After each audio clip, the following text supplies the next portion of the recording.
মনে রাখেন, ইসলাম আর রাজনীতি চিনি আর পানির মতো। চিনি আর পানির মতো। পানি চিনি একসাথ হলে যেমন কোনো ভেদাভেদ করা যায় না, ঠিক রাজনীতি ইসলাম আসলে এটাই রাজনীতি। ইসলাম বাদ দিয়ে রাজনীতি থাকে না, দুর্নীতি হয়, পেটনীতি হয়। পবিত্র রাজনীতির নাম ইসলাম, আর সব রাজনীতি নাপাক। সব রাজনীতি, একমাত্র পবিত্র রাজনীতি ইসলামের মধ্যে আছে, আর কোথাও নেই। ইসলাম রাজনীতির মধ্যে, ইসলাম যতদিন না আসবে ততদিন রাজনীতি পরিচ্ছন্ন হবে না, রাজনীতি পবিত্র হবে না। এখন এটাকে আপনাকে আলাদা করে রাখছে। আচ্ছা আমাকে বলেন তো, আপনারা গোটা দুনিয়াটা সুলাইমান নবী শাসন করেছিলেন, জানা আছে কারো? সত্য কথা বলেন, এই ঘটনা কোথায় আছে? কোরআনে আছে না নাই? গোটা দুনিয়া শাসন করেছেন বাদশাহ জুলকারনাইন, কথা কি কোরআনে আছে? মদিনার রসুল মদিনার রাষ্ট্র চালাইছেন, কথা কি ইসলামে আছে? ওমরে ফারুক, আবু বকর, ওসমান, আলী রাষ্ট্র পরিচালনা করেছেন, কথা আছে ইসলামে? আছে। তাহলে কেন বলেন ইসলামে রাজনীতি নাই? ধান্দাবাজার ছান্দাবাজারাই বলে ইসলামে রাজনীতি নেই। আল্লাহ হেদায়েত দান করুন। আপনি রাজনীতি করেন না সেটা ভিন্ন কথা, আপনার সাথে কোনো গালাগালি নেই। এই যে এখানে বহু মানুষ টুপি নাই, দাড়ি নাই, কাউকে গালি দেওয়া যাবে না। কিন্তু যদি আপনি টুপির বিরোধিতা করেন তখন আর সালাম না, তখন আপনার সাথে মোলাকাত হবে বেতের বাড়ি দিয়ে। আপনি দাড়ি রাখেন না, আপনার সাথে কোনো দ্বন্দ্ব নাই, আমি সালাম দিব। কিন্তু যদি বিরোধিতা করেন তখন আর আপনাকে ছাড় দেওয়া যাবে না। আপনি ইসলামের রাজনীতি করেন না সেটা আপনার বিভিন্ন সমস্যা, ভিন্ন কথা, কিন্তু বিরোধিতা করলে আপনাকে আর ছাড় দেওয়ার কোনো সুযোগ নেই। নামাজ না পড়া আর বিরোধিতা করা কি এক নি? একজনে নামাজ পড়ে না, সময় পেলে পড়বে, ঝামেলার কারণে পড়তে পারে না। আর একজন সময় আছে, পড়ে না কেন? কারণ নামাজের দরকার নাই, নামাজ পছন্দই করে না। তাহলে যে নামাজ পড়ে না, মনে মনে আশা আছে পড়বে, সে মুমিন। আর যে নামাজের দরকার নাই বলে সে মুসলমানের ব্যানার লাগাইলো তাজা বেঈমান।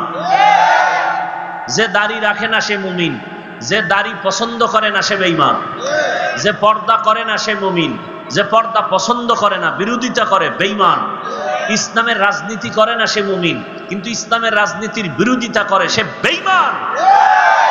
এই কথাগুলো কোনো ইমাম সাহেব আগামীকাল জুমার মসজিদে বয়ান করবেন, কমিটি বলবে 1 মাসের জন্য বাড়িতে রেস্ট নিতে যান। কথা বলেন না কেন? কারণ শিয়ালের হাতে মুরগি আমানত দিলে যা হয়, সুদখোর ঘুষখোর বেনামাজির হাতে মাদ্রাসা মসজিদের চাবি দিলে, দায়িত্ব দিলে তাই হয়। সুদখোর বেনামাজি, ওর অধিকার নাই মসজিদে কোনো দায়িত্ব নেওয়ার। দিছে কে? জিব্রাইল। কারা দিছে? আপনারাই দিছেন। এই জন্য জুতার বাড়ি তো আপনারাই খাবেন।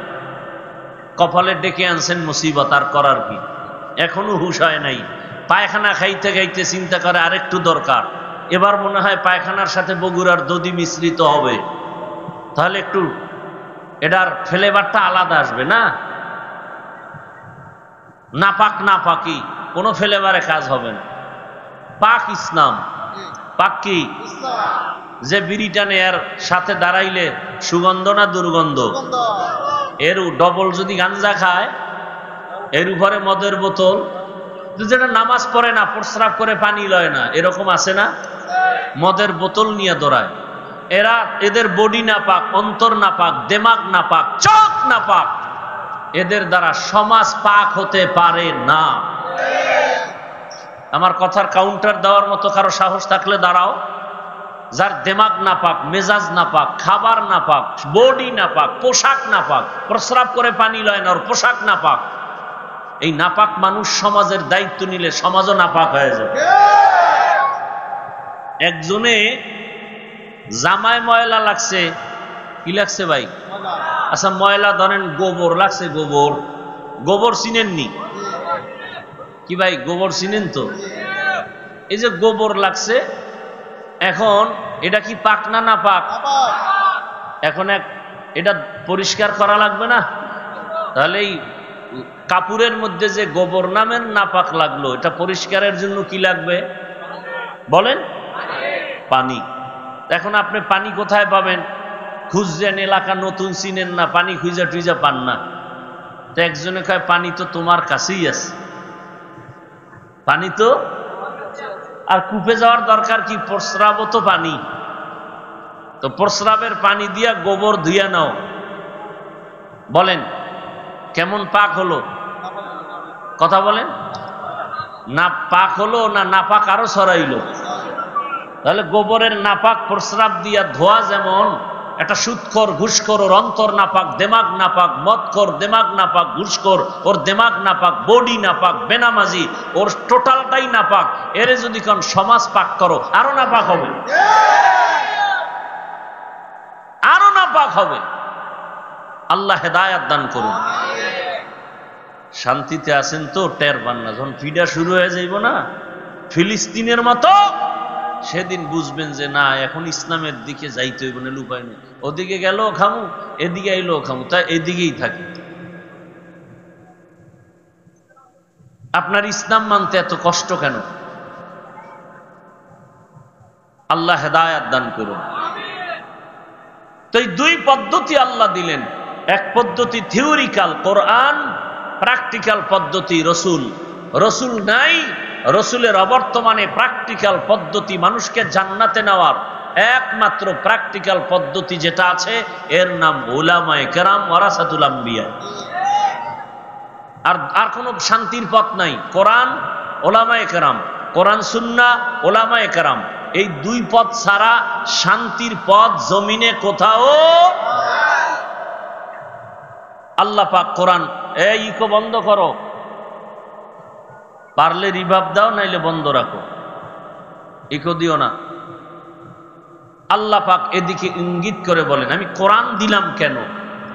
আল্লাহ বলেন হুদাল্লিল মুত্তাকিন, আলিফ লাম মিম যালিকাল কিতাবু লা রাইবা। এই এতটুকু আলোচনা করলে অনেক, এটা বাদ, শুধু হুদাল্লিল মুত্তাকিন এই শব্দটার আলোচনা করতেছি। আল্লাহ বলেন আমি কোরআন দিলাম কেন? যারা আল্লাহকে ভয় করে এদেরকে পথ দেখাবে, জান্নাতের পথ, হেদায়েতের পথ। হুদাল্লিল মুত্তাকিন। প্রশ্ন এখানে জটিল। যারা আল্লাহকে ভয় করে এদেরকে কোরআন পথ দেখাবে, এটা কেমন কথা? এদেরকে কোরআন হেদায়েত করবে। আরে যারা আল্লাহকে ভয় করে এরা তো হেদায়েতের উপরেই আছে, এদেরকে আবার কিসের হেদায়েত করবে কোরআন? আল্লাহকে ভয় করে, এর ডেফিনেশন কি? যে সবাই আল্লাহকে ভয় করি। আপনারা এখানে যারা বসা আছেন সবাই আল্লাহকে ভয় করেন না? ভয় করেন বিদেই তো নামাজ পড়েন না। আল্লাহকে ভয় করলে তো হাকিকতে ভয় কি করেন না করেন, এটা হলো আসল।